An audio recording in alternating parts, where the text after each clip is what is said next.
What's going on, guys? This is Kaishiro. Welcome back. So we are here with another video of OCG Metagame Tierlist on July 2023. So this is on the 4th week of July. So we are going to see what are the decks that adapted well on the new release of AGOV or Age of Overlord on their introducement to the current metagame, and how the format have shifted and shaped after that major release. So this is, by the way, made by Rai_10y and was posted by ESDR Facebook page. So shoutouts to them for providing quality content of OCG. So without further ado, let's get started. So we will start here with C tier. At the lowest here we have Visas Manidium. So why not, no? Because Calamity is such a broken card. Calamity with Manidium is almost instant win most of the time if you don't have 2 hand traps at least to stop the combo plays of Manidium Visas. You will be struck with Calamity later on, and you will eventually lose the game from there. So it is a very strong combo right now, and it can really snatch victories if your opponent are not prepared when playing against Manidium Scareclaw. So I do think that Konami should address Calamity, because Calamity has been very annoying for the most part, and we will see how the players will adapt on countering these Manidium Visas, bringing out the Calamity. So yeah, I think this is a very well deserved shoutouts to the Visas Manidium on C tier. I really think they deserve this, and I probably would put this deck higher on this tier list if I'm going to just make this tier list by myself. But yeah, I think it's pretty okay here on C tier. Then next we have Sprite Tri Brigade. Yeah, I have seen a couple of tops, numerous tops of Sprite Tri Brigade lately, and it didn't change that much from the Sprite Tri Brigade of January. They just lost the Sprite Elf, and the main deck is pretty much intact. They have the same ratios of Sprite cards and Tri Brigade cards. They don't run Rescue Cut. The only innovations that I'm seeing lately is they began to play Tenki once again on the main deck, because who wouldn't want 3 copies of Tenki or Fractal on their opening, no? So yeah, I think the Sprite Tri Brigade got more consistent, having 3 copies of Tenki on the main deck, and they're pretty much a decent deck right now in the format. It's pretty hard to counter Sprite Tri Brigade when you have things to consider like Purely and Rescue Ace Diabell Star to counter. But the major problem of Sprite Tri Brigade is they will lose to Artifact Lancea that is gaining traction lately, because Lancea is very good against Rescue Ace. As we all know, Turbulence needs to banish cards from the graveyard to activate its effect. So Lancea is pretty popular lately, and that's the thing that I'm worrying if you are a Tri Brigade player, because Lancea is also a huge deal against your Tri Brigade monsters like Kit and Nerval. So yeah, it's pretty hard to play this deck for me right now in the format, especially Imperm and Veiler are very prevalent. But yeah, it's pretty hard to answer the board of this deck as well. Like I have said earlier, it's pretty hard to counter the board of Sprite Tri Brigade. It has a lot of interruptions and negations, and Revolt as well is a very insane card. Shureg is a really good boss monster on this Tri Brigade, and Apollousa as well to protect your board. So yeah, overall pretty decent deck, but I wouldn't play this deck if I'm going to have the chance to play most of the decks here on this metagame tier list. So yeah, so sorry for my stuffy nose, because I catch flu and cold lately. So yeah, I'm pretty losing voice right now. And then next we have Vanquish All. So they've got support from AGOV or Age of Overlord. So they've got 2 new cards to supplement their deck, and it translated into their success as well. Like Diabell Star decks here, Vanquish All also got buff from the AGOV, and I think that Vanquish All is a pretty hard deck to play. If I'm going to be honest, you need a lot of technical and mechanical skills to pilot this deck at the top level. You need all those factors to play this deck correctly and cohesively.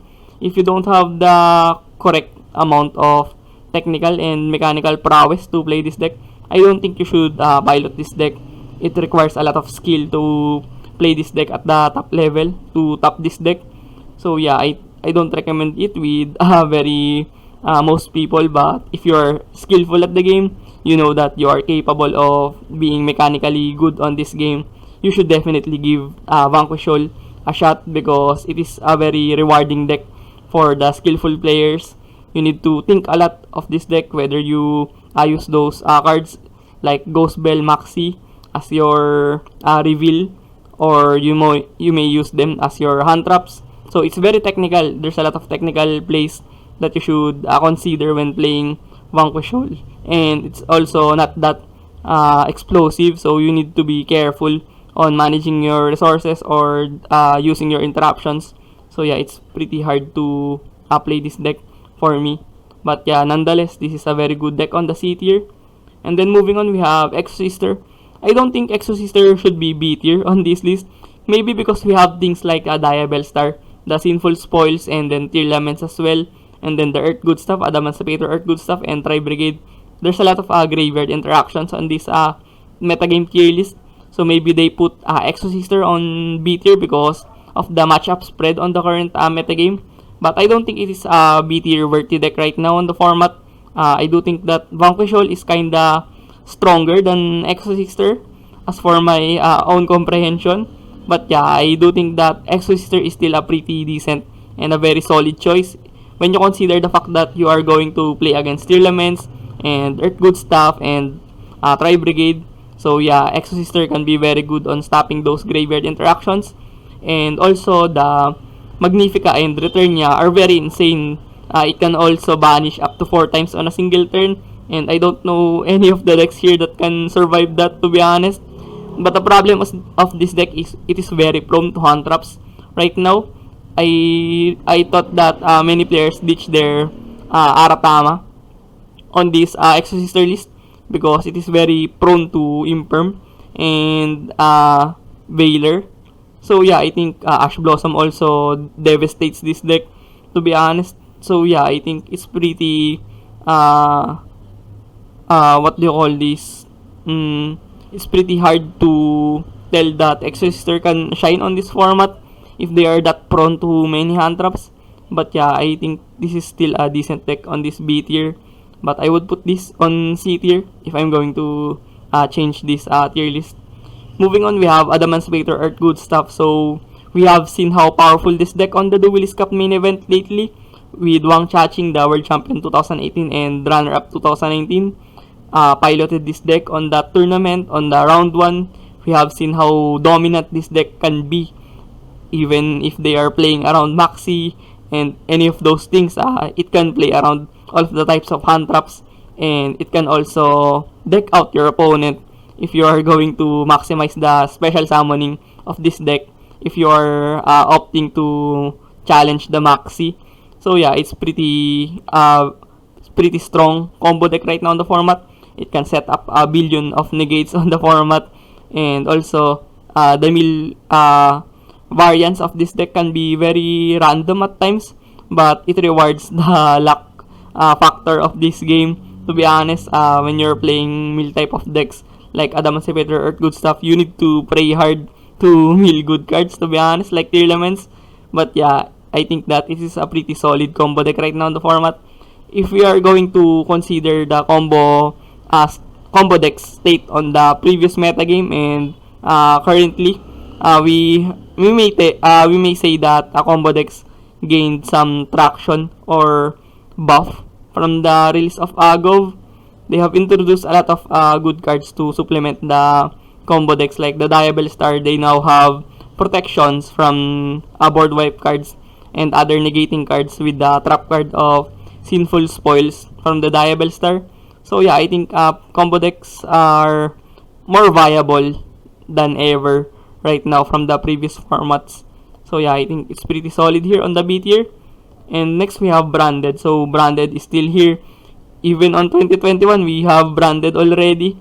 And imagine how the longevity of this deck survive all of those metagame changes from the Sprite format, from the Tear format, from the Cash Tira format, and they are still here. So it speaks volume on how adaptive this deck is. And to be fair, it gained a lot of supports, no?